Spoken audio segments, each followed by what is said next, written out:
Air India express का एक विमान दुबई से मैंगलोर के लिए रवाना होता है। यह एक रूटीन फ्लाइट थी जो रोजाना मैंगलोर से दुबई और दुबई से मैंगलोर जाती थी। लेकिन 22 मई 2010 के दिन एक छोटी सी गलती की वजह से यह प्लेन मैंगलोर एयरपोर्ट पर लैंड करते समय रनवे को पार कर जाता है और जाकर खाई में गिर जाता है, जिसमें सवार 158 लोगों की दर्दनाक मौत हो जाती है। आखिर ये हादसा क्यों हुआ, जानने के लिए वीडियो में अंत तक बने रहें। एयर इंडिया एक्सप्रेस की फ्लाइट 812 जिसमें एयरक्राफ्ट बोइंग 737 को इस्तेमाल किया गया था। दरअसल बोइंग 737 बोइंग कंपनी के उन गिने चुने प्लेनों में से एक था जिसे खास तौर पर छोटे रनवेज पर लैंड करने के लिए बनाया गया था। यह विमान 22 मई 2010 को दुबई से सारी फॉर्मेलिटीज पूरी करने के बाद पैसेंजर्स को लेकर मैंगलोर इंटरनेशनल एयरपोर्ट के लिए टेक ऑफ करता है। सब कुछ बड़ा नॉर्मल चल रहा था। प्लेन हवा में जाकर स्टेबल हो जाता है। इस फ्लाइट के कैप्टन 55 साल के जलाटको गुरुसी थे, जिन्हें 10,000 घंटों का फ्लाइंग एक्सपीरियंस था, और फर्स्ट ऑफिसर की कमान 40 वर्षीय हरविंदर सिंह आलूवालिया संभाल रहे थे। उन्हें भी 3,500 से ज्यादा घंटों का फ्लाइंग एक्सपीरियंस था।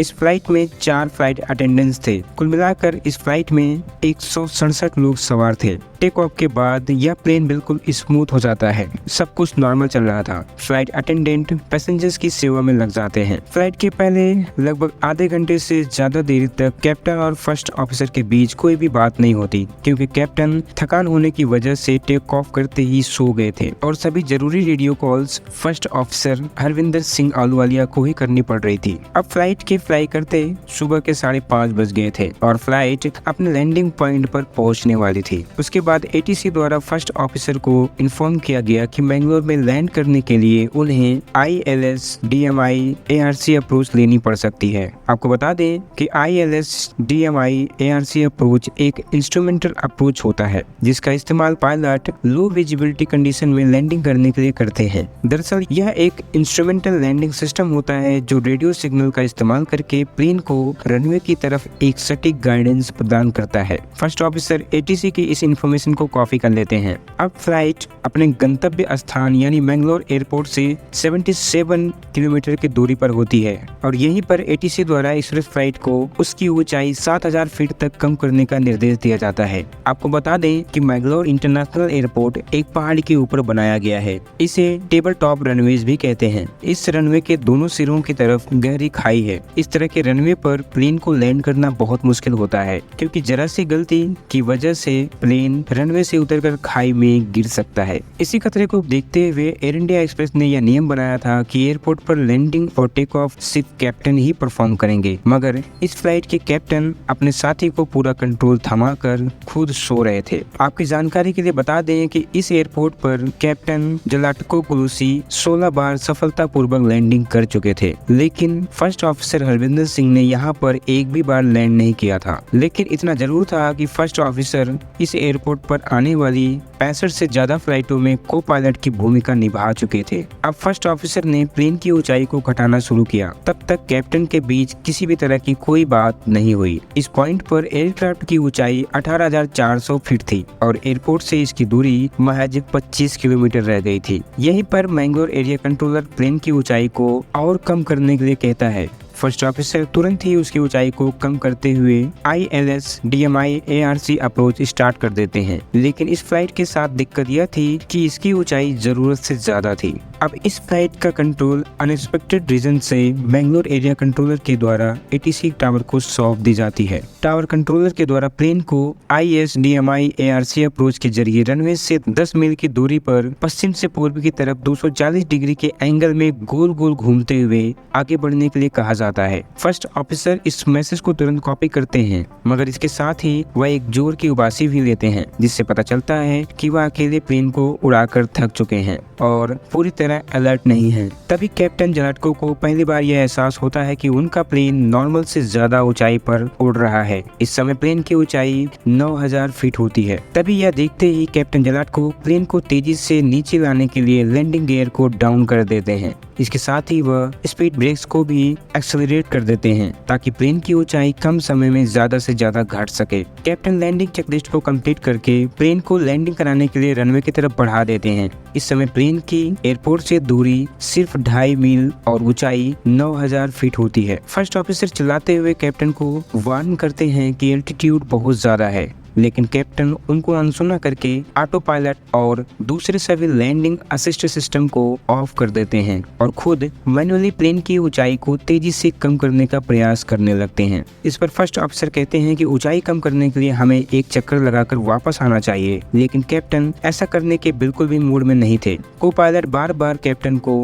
प्लेन के चक्कर लगाने की बात करते हैं, लेकिन कैप्टन प्लेन को लैंड कराने की अपनी जिद पर अड़े रहते हैं। किसी भी तरह रनवे को पकड़ने के लिए कैप्टन प्लेन के नीचे आने की रफ्तार 4000 फीट पर मिनट कर देते हैं। ऐसा करते ही प्लेन का enhance ground proximity warning system यानी AGPWS बार बार वार्निंग देता है। Sink rate pull up warning का मतलब होता है कि प्लेन जरूरत से ज्यादा तेज रफ्तार से नीचे जा रहा है, इसको रोकिए वरना यह प्लेन इतनी तेजी से नीचे जाकर जमीन से टकराकर क्रैश हो सकता है। मगर कैप्टन इस वार्निंग पर भी कोई खास ध्यान नहीं देते। तभी ATC टावर की तरफ से एक क्वेश्चन किया जाता है कि क्या पायलट्स ने ISDMI ARC अप्रोच को स्टेब्लिश किया हुआ है, लेकिन कैप्टन ने इस तरह के सभी असिस्टिंग सिस्टम को पहले ही ऑफ कर दिया था। फिर भी वह जोर देकर फर्स्ट ऑफिसर से ATC टावर को यह कहलवाते हैं कि उन्होंने सब कुछ ऑन कर रखा है। इस पर टावर कंट्रोलर के द्वारा प्लेन को लैंडिंग क्लियरेंस दे दिया जाता है, पर यहाँ पर सच्चाई यह थी कि लैंडिंग के लिए अभी भी प्लेन काफी ऊंचाई पर था। सिस्टम की वार्निंग और फर्स्ट ऑफिसर के